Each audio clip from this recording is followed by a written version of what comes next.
በመጨረሻ የሚለው ሁሉም ሰው ለጠበቃዬ ማግኘት አልቻልኩም በቃ የተከለከለ ሌላው ደግሞ ይቅርታ ክቡር ፍርድ ቤት ሁሉም ኢትዮጵያዊ በተደመረበት ጊዜ እኛ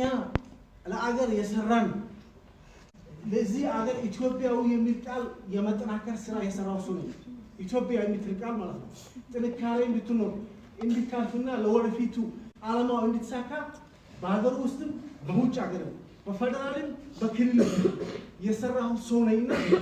አንድ ተጠርጣሪ መብት ያገኘው ታሪክ የአንድ ተጠርጣሪ መብት ያገኘው ታሪክ የዚህ ምስክር ፌደራል መንግስት ነው ኢህአዴግ ነው ሁሉም ሰው ምስክር ነው ኢትዮጵያን ለማጠናከር የሰራው ሰው ነው በኢትዮጵያነቱን የሚኮራ ለወደፊቱ የሚሰራ ሰው ነው መብትና ግዴታ ይከበርልኝ ከቤተሰብ ጋር ሊገናኝ ጫና የፍርድ ቤት ውሳኔ ግለሰቦች ናቸው እንደዚህ ያጠፋሉ ስለዚህ በመጨረሻ የሚለው ሁሉም ሰው ለጠበቃዬ ማግኘት አልቻልኩም በቃ የተከለከለ ሌላው ደግሞ ይቅርታ ክቡር ፍርድ ቤት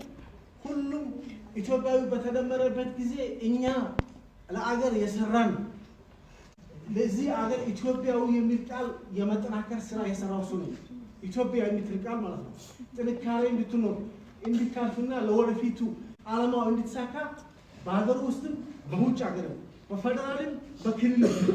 የሰራው ሰው ነውና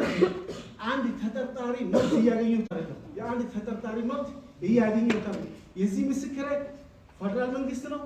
ኢህአዴግ ነው ሁሉም ሰው ምስክር ነው ኢትዮጵያን ለማጠናከር የሰራው ሰው ነው በኢትዮጵያነቱን የሚኮራ ለወደፊቱ የሚሰራ ሰው ነው መብትና ግዴታ ይከበርልኝ ከቤተሰብ ጋር ሊገናኝ ጫና የፍርድ ቤት ውሳኔ ግለሰቦች ናቸው እንደዚህ ያጠፋሉ ስለዚህ በመጨረሻ የሚለው ሁሉም ሰው ለጠበቃዬ ማግኘት አልቻልኩም በቃ የተከለከለ ሌላው ደግሞ ይቅርታ ክቡር ፍርድ ቤት ሁሉም ኢትዮጵያዊ በተደመረበት ጊዜ እኛ ለአገር የሰራን ለዚህ አገር ኢትዮጵያዊ የሚል ቃል የመጠናከር ስራ የሰራው ሰው ነው ኢትዮጵያ የሚል ቃል ማለት ነው ጥንካሬ እንድትኖር እንድታልፍና ለወደፊቱ ዓላማው እንድትሳካ በሀገር ውስጥም በውጭ ሀገርም በፌደራልም በክልልም የሰራው ሰው ነውና አንድ ተጠርጣሪ መብት ያገኘው ታሪክ የአንድ ተጠርጣሪ መብት ያገኘው ታሪክ የዚህ ምስክር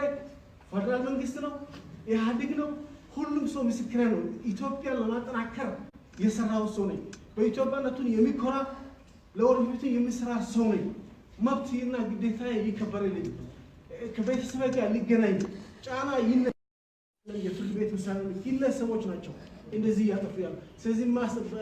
በመጨረሻ የሚለው ሁሉም ሰው ለጠበቃዬ ማግኘት አልቻልኩም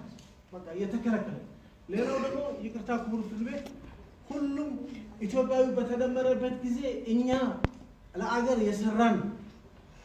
ለዚህ አገር ኢትዮጵያዊ የሚል ቃል የመጠናከር ስራ የሰራው ሰው ነው ኢትዮጵያ የሚል ቃል ማለት ነው ጥንካሬ እንድትኖር እንድታልፍና ለወደፊቱ ዓላማው እንድትሳካ በሀገር ውስጥም